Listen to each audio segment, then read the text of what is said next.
राधे राधे। हरे कृष्ण। ओम नमो भगवते वासुदेवाय नमः। बोले तुलसा महारानी की जय। कहा विष्णु ने तुलसी वो पद पाओगी, संग संग तुम हमारे पूजी जाओगी। बोले तुलसा महारानी की जय। आप सभी को तुलसी विवाह पर्व की हार्दिक शुभकामनाएं। हिंदू धर्म में तुलसी विवाह का पर्व बहुत ही शुभ माना जाता है। तुलसी विवाह करने से कन्यादान करने का फल मिल जाता है। आइए आज के वीडियो में हम तुलसी विवाह की संपूर्ण पूजा विधि के बारे में जानेंगे। तुलसी जी का विवाह देव उठनी एकादशी से लेकर कार्तिक पूर्णिमा तक कभी भी किया जा सकता है। वैसे देव उठनी एकादशी और द्वादशी दोनों तिथि के दिन सबसे पहले तुलसी विवाह किया जाता है। उसके बाद आप नहीं कर पाए हैं तुलसी जी का विवाह किसी कारणवश एकादशी और द्वादशी को, तो आप कार्तिक पूर्णिमा तक कभी भी तुलसी जी का विवाह कर सकते हैं। यदि आपके अपने घर में तुलसी माता है तो आप उनका विवाह कर सकते हैं। इस दिन आप खरीद कर भी तुलसी ला सकते हैं और उनको अपने घर में रख सकते हैं और उनका विवाह कर सकते हैं। शालिग्राम भगवान आप मंदिर से भी मंगा के पूजा कर सकते हैं और स्वयं के भी शालिग्राम भगवान हैं तो आप उनका भी पूजन कर सकते हैं। सबसे पहले आपको पूजन करने के लिए अपने अच्छे से तैयार होना चाहिए, मतलब 16 श्रृंगार कर लेना चाहिए। 16 श्रृंगार से मतलब ये नहीं कि आप बहुत लहंगा वगैरह पहन लीजिए, लेकिन हाँ माथे पे बिंदी, पैरों में बिछुआ, आलता, चूड़ी, छोटे मोटी चीज़ें आपको कर लेनी चाहिए। और यह पूजा प्रदोष काल में की जाती है। शाम के समय ही तुलसी जी का विवाह किया जाता है, तो शाम के ही समय करें। बहुत लोग यह देव उठनी एकादशी के दिन जो लोग व्रत रखते हैं देव उठनी एकादशी का, वो लोग एकादशी का व्रत रखते हैं, उसके साथ ही पूजन करते हैं। व्रत रखकर भी आप पूजन कर सकते हैं और बिना व्रत रखे भी आप तुलसी विवाह करा सकते हैं। आइए सबसे पहले आप जानते हैं कि तुलसी विवाह हमें कैसे करना है। सबसे पहले आप 16 श्रृंगार कर लीजिए, अच्छे से तैयार हो जाइएगा और प्रदोष काल में पूजन करिएगा। और उसके बाद जहाँ पर भी तुलसी माता है, चाहे तो आप दिशा का ध्यान रखिएगा, पूरब पश्चिम की ओर मुख करके ही तुलसी जी का विवाह करिएगा। तो तुलसी माता को गमले को अच्छे से साफ़ कर लीजिएगा। जिस स्थान पे आपको पूजन करना है वह उस स्थान को अपना अच्छे से साफ़ कर लीजिएगा। जल का छींटा दे दीजिए या गंगा जल का छींटा दे दीजिए, जिससे वो जगह पवित्र हो जाए। उस जगह पे आप तुलसी माता को लाके रख लीजिएगा। उस जगह पे आप सुंदर सी रंगोली डाल दीजिएगा। चाहे आपको कुछ बनाना नहीं आता तो स्वास्तिक तो बनाना आता है, आप स्वास्तिक बना दीजिए या छोटे मोटे फूल बना दीजिए। गमले के चारों तरफ ऐसे कमल के फूल बना दीजिए, जैसा भी आपको आता है। बस सुंदर सा आपको गमले के आसपास सजा देना है। और साथ ही आपको ये करना है कि तुलसी माता का जो गमला है उसको भी अच्छे से स्वच्छ कर देना है, मतलब अच्छे से पत्तियों को पोंछ वगैरह दीजिएगा, कुछ टूटे नहीं, हल्के हाथ से करिएगा। इस तरह से करिएगा और एक पाटा वहीं पर बिछा दीजिएगा। एक पाटा, लकड़ी का पाटा, चौकी जिसको बोलते हैं, वो पाटा रख दीजिएगा। उसके ऊपर लाल पीला जो भी वस्त्र हो आपका, सुंदर से लाल पीला वस्त्र बिछा दीजिएगा। और यहाँ पे जो हम तुलसी जी का विवाह करेंगे वो संपूर्ण पूजा विधि हम जान रहे हैं, तो इतनी बड़ी पूजा है तो हम कलश की स्थापना जरूर से ज़रूर करेंगे। तो ये हो गया कि आपने तुलसी जी को साफ़ कर लिया, रख लिया लाके। और आप शालिग्राम भगवान जी से भी तुलसी माता का विवाह करा सकते हैं। और यदि आपके पास शालिग्राम भगवान जी नहीं है तो आपके पास विष्णु जी की कोई प्रतिमा हो, कृष्ण कन्हैया जी का कोई स्वरूप हो, तो आप उनसे भी तुलसी जी का विवाह करा सकते हैं। अब सबसे पहले हम करेंगे कलश की स्थापना। कलश स्थापना हमेशा बाईं ओर की जाती है। जिधर आप बैठे रहते हैं उसके बाईं ओर ही कलश स्थापना हमेशा की जाती है। तो कलश स्थापना करने के लिए सबसे पहले आप फूलों का आसन दे दीजिएगा या तिल का आसन दे दीजिएगा। आसन दे दीजिए, उसके ऊपर एक कलश भर के जल भर के रखिएगा और उसका जो कलश का मुंडी होता है, सिर होता है, उसके ऊपर मौली जरूर बांध दीजिएगा। कलश के अंदर 1 का सिक्का, फूल, हल्दी की गांठ, सुपारी, पान का पत्ता, ये सब चीज़ें कलश के अंदर डाल दीजिएगा। और उसके ऊपर जो आम की पत्तियां होती हैं, 7, 9, 11 जितनी भी आपको मिल जाए वो पत्तियां लगा दीजिएगा। और उसके ऊपर एक प्लेट में तिल भर के रख लीजिएगा, तिल भर के रख दीजिएगा। और उसके ऊपर आप चाहे तो श्रीफल, नारियल भी रख सकते हैं या आप दीप कलश कर सकते हैं, तो घी का दीपक जला के प्रज्वलित करके रख दीजिएगा। इस तरह से आप कलश की स्थापना कर लीजिएगा। और कलश के चारों तरफ हल्दी कुमकुम से टीक दीजिएगा। आम के पत्तों पर हल्दी कुमकुम से टीका कर दीजिएगा, मतलब कलश का पूजन कर लीजिएगा। और थोड़ा तिल छिड़क दीजिएगा, फूल समर्पित कर दीजिएगा। इस तरह से कलश स्थापना कर दीजिएगा। तो आपने आम के पत्ते लगाए, यदि आपको आम के पत्ते नहीं मिलते तो अशोक के पत्ते लगा दीजिए, यदि वो भी ना मिले तो पान के पत्ते लगा दीजिएगा।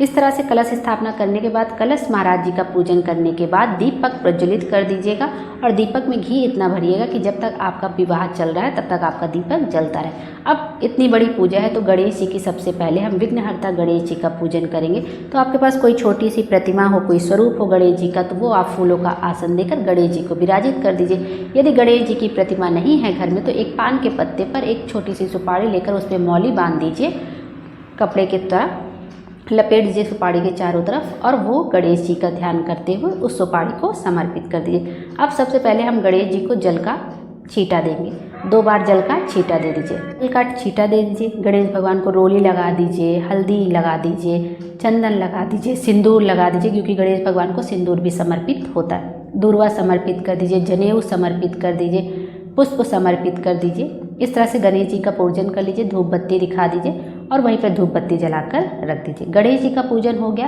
अब हम करेंगे शालिग्राम भगवान जी का पूजन और माता तुलसी का विवाह संपन्न कराएंगे। तो शालिग्राम भगवान जी हैं तो आप चाहें तो शालिग्राम भगवान जी को तुलसी मैया के जड़ में भी फूलों का आसन देकर रख सकते हैं या उसी पाटे पर भी आप शालिग्राम भगवान जी को फूलों का या तिल का आसन देकर शालिग्राम भगवान जी को विराजित कर सकते हैं। जैसी आपकी इच्छा हो वैसे आप रख लीजिएगा अपनी सुविधा अनुसार। उसके बाद सबसे पहले हम करेंगे शालिग्राम भगवान जी के साथ हल्दी की रस्म। तो हल्दी ले लीजिएगा, आप चाहे तो उसमें कच्चा दूध मिला के हल्दी में उससे भी लगा सकते हैं हल्दी। तो हल्दी ले लीजिए और 5 बार शालिग्राम भगवान जी को हल्दी लगाइए और फिर वही हल्दी माता तुलसी को लगाइए 5 या 7 बार उनके पत्तों पे, जितनी मर्जी हो आप तुलसी के पत्तों पे 5 या 7, 21 बार भी तुलसी माता के पत्तों पर लगा सकते हैं। तुलसी की रस्म, हल्दी की रस्म कर लेंगे। उसके बाद मेहंदी लगाएंगे। तो मेहंदी आप शालिग्राम भगवान जी को लगा दीजिए, सबसे पहले 5 या 7 बार ऐसे छुआ दीजिए और फिर तुलसी माता जी के पत्तों पर भी वैसे ही लगा दीजिए। अब फिर शालिग्राम भगवान जी को हम चंदन से तिलक करेंगे। शालिग्राम भगवान जी को, विष्णु भगवान जी को चंदन बहुत प्रिय होता है तो उनको हम चंदन से तिलक करेंगे और उसी चंदन पे तिलक जो आपने किया उस पर चाहे तो आप थोड़ा सा तिल भी छिटक सकते हैं। और शालिग्राम भगवान जी को रोली से तिलक कर दीजिए, हल्दी से तिलक कर दीजिए, जो सामग्री है सब चीज़ से तिलक कर दीजिए। चंदन से जरूर करिएगा। जनेऊ जरूर समर्पित करिएगा पीले रंग का, ना हो तो हल्दी से पीला करके जनेऊ समर्पित कर दीजिएगा और वस्त्र स्वरूप कलावा समर्पित कर दीजिएगा। इस तरह शालिग्राम भगवान जी का पूजन हो गया। हल्दी की रस्म हो गई, मेहंदी की रस्म हो गई।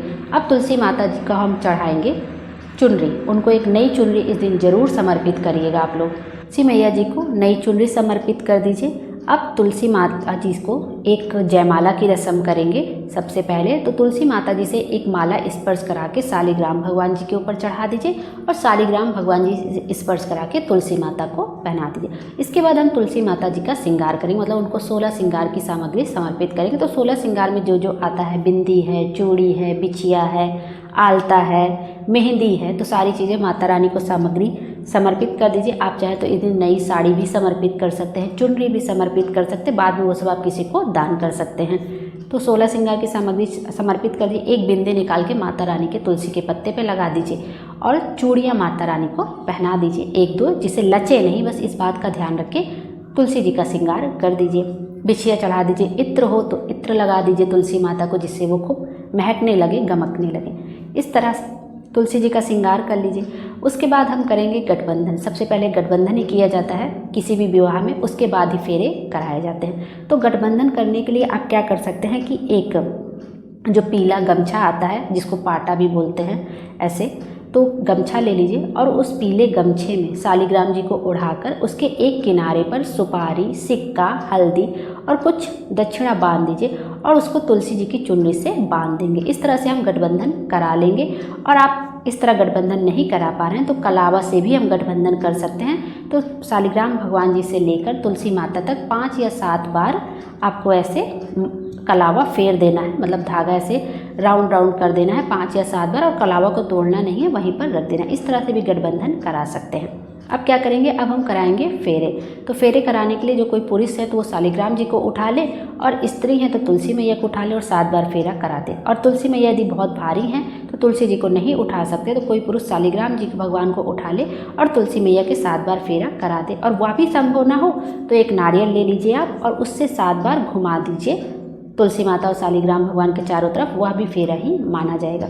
इस तरह से तुलसी जी का आपको फेरा करवा देना है। उसके बाद हम कराएंगे सिंदूर दान। तो सिंदूर दान करने के लिए आप चांदी का या कोई भी सिक्का ले लीजिए और शालिग्राम भगवान जी से पीले कलर का सिंदूर लीजिएगा। उसी से ही हमेशा जो मांग भरी जाती है।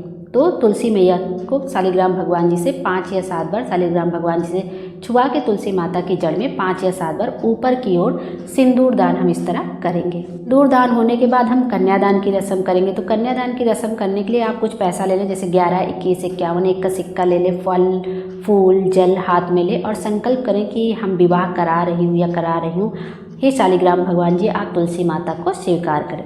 इस तरह से संकल्प करके वहीं पर आप जो दक्षिणा जो आपने हाथ में संकल्प किया, कन्यादान की रस्म पूरी हो जाएगी। दान दक्षिणा स्वीकार करें, ऐसे जो भी मन में आपके भाव आए उतने समय वो कह के वहीं पर वो पैसा, सिक्का, फल फूल जो आपने हाथ में लिया वहीं पर चढ़ा दीजिएगा।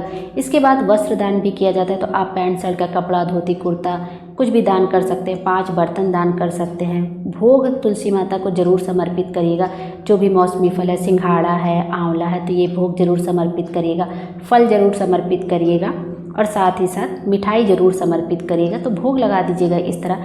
उसके बाद तुलसी विवाह की कथा सुनेंगे। तो हाथ में तिल और फूल लेकर हम तुलसी जी की विवाह की कथा सुन लेंगे। और जब कथा समाप्त हो जाएगी तो जो हाथ में तिल और फूल लिया है वो आप वहीं पर समर्पित कर दीजिएगा। उसके बाद तुलसी जी की परिक्रमा कर लीजिएगा। सबसे पहले आप आरती कर लीजिएगा गणेश जी की, तुलसी माता की, शालिग्राम भगवान जी की, विष्णु भगवान की, जिसकी भी आती हो आप आरती कर लीजिएगा कपूर से या देसी घी के बाती से। उसके बाद तुलसी मैया की परिक्रमा कर लीजिएगा 5 बार, 7 बार, 11 बार, जितनी बार भी बन सके उतनी बार तुलसी माता की परिक्रमा कर लीजिएगा। और 5, 7, 11, 21, 51 जितने भी बन सके उतने देसी घी के दिए प्रज्वलित कर दीजिएगा, या 5 ही देसी घी का प्रज्वलित कर दीजिएगा, एक ही करिएगा। लेकिन तिल के तेल का 5 या 7 दिया जरूर से जरूर प्रज्वलित तुलसी माता के क्यारे के पास कर दीजिएगा। उसके बाद जो भोग प्रसाद है वो सबको बांट दीजिएगा। और जो दान में आपने चीज़ें चढ़ाई हैं वो आप किसी गरीब कन्या को दे सकते हैं, किसी ब्राह्मण को दे सकते हैं, या आपके घर में आपकी सासू माँ है, ननंद है, तो आप उनको भी दे सकते हैं। उसके बाद की जाती है विदाई। विदाई करने के लिए मतलब खोइछा भरा जाता है। विदाई करते समय आंचल में दूध दिया जाता है, उसको खोइछा कहते हैं।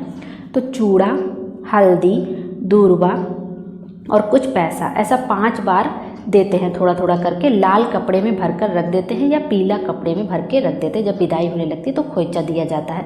और इतना सारा चीज़ तो हम तुलसी माता के उसमें बांध नहीं सकते पौधे में, तो हम क्या करेंगे, छोटा सा लाल कपड़ा लेंगे, तो उसमें 2-3 चूड़ा डाल दिया, 1 का सिक्का डाल दिया, थोड़ी सी छोटी सी हल्दी डाल दिया, 1 चुटकी हल्दी डाल दी, दूर्वा डाल दिया, चूड़ा है या आपके पास खील बतासा है तो वो भी आप समर्पित कर सकते हैं। भाव आप जितने मन से करना चाहते हैं, वो पूजा पाठ में जितना होता है, विवाह में जो भी रस्में होती है आप सब अच्छे से कर सकते हैं। पूजा पाठ में जब फेरे होते हैं तो खील बतासे बहुत ज़रूरी होते हैं, तो खील बतासे भी आप समर्पित कर सकते हो। खील बतासे नहीं है तो उसकी जगह आप चूड़ा समर्पित कर सकते हैं। तो आप लाल कपड़े में बांध के आप तुलसी माता के एक उसमें बांध दीजिएगा, एक पौधे में, जिससे वो लचे नहीं, इस बात का ध्यान रखते हुए। इस तरह से खोइचा भर दीजिएगा। इस दिन हवन भी आप चाहें तो ज़रूर से ज़रूर कर लीजिएगा। तुलसी माता का नाम लेके, विष्णु भगवान का नाम लेके, शालिग्राम भगवान जी का नाम लेके हवन जरूर कर लीजिएगा। शंखनाद जरूर करिए। किसी भी विवाह में शंख तो जरूर ही बजता है, घंटी जरूर बजाइएगा। घर में कोई पुरुष हैं तो वो शंखनाद कर दे। तो इस तरह से तुलसी जी का विवाह कराइएगा। और जो चौकी वगैरह है वो उसको अगले दिन हटाइएगा। जैसे रविवार, मंगलवार को तुलसी माता को नहीं छुआ जाता है, तो रविवार मंगलवार ना पड़े, जो और दिन पड़े उस दिन चौकी हटाइएगा। और सूर्य उदय होने से पहले आप थोड़ा सा चौकी को बस खिसका दीजिएगा। और रविवार मंगलवार का दिन देख के उसके अगले दिन आप सारा सामान किसी को दान कर दीजिएगा और चौकी वगैरह हटा दीजिएगा। और ये जो दान की हमने चीज़ें चढ़ाई वो हम लोग खुद यूज नहीं कर सकते, हमें किसी को दान ही करना होता है। तो आप दान जरूर से ज़रूर करिएगा। और दान करने से हमेशा कोई चीज़ बढ़ता है, घटता कभी नहीं। तो इसलिए सच्चे भाव से, सच्चे दिल से हमें तुलसी माता का पूजन करना चाहिए। और हाँ, एक चीज़ मैं और बताना भूल गई कि संकल्प पहले ज़रूर ले लीजिएगा। हाथ में थोड़ा सा अक्षत मुँह से निकलता है बार बार, हल्का सा तिल थोड़ा सा और फूल लेकर 11, 21, 51 रुपये लेकर संकल्प कर लीजिएगा कि हे गणेश जी महाराज, हम तुलसी माता जी का और शालिग्राम भगवान जी का विवाह संपन्न कराने जा रहे हैं। कि विवाह अच्छे से पूर्ण हो और हमसे कोई त्रुटि हो तो उसके लिए क्षमा कर दीजिए। और वहीं गणेश भगवान जी के पास ये संकल्प का जो दक्षिणा है वहीं पर समर्पित कर दीजिए। बाद में ये दक्षिणा वगैरह सब आप पंडित जी को दे दीजिएगा, अपने घर में किसी बड़े को दे दीजिएगा, और यदि आपके घर में कोई कन्या है तो आप उसको दे दीजिएगा, लेकिन खुद यूज मत करिएगा। इस तरह से तुलसी जी का विवाह किया जाता है। मैंने अपने तरफ से जितना मुझसे बन पड़ा है, जैसे हम लोग करते हैं वैसे मैंने बताने की आपको कोशिश करी है। यदि मुझसे कोई त्रुटि हो गई हो, भूल चूक हो गई तो मुझे क्षमा कर दीजिएगा। यह थी आज की वीडियो। उम्मीद करती हूँ आपको पसंद आई होगी। Thank you.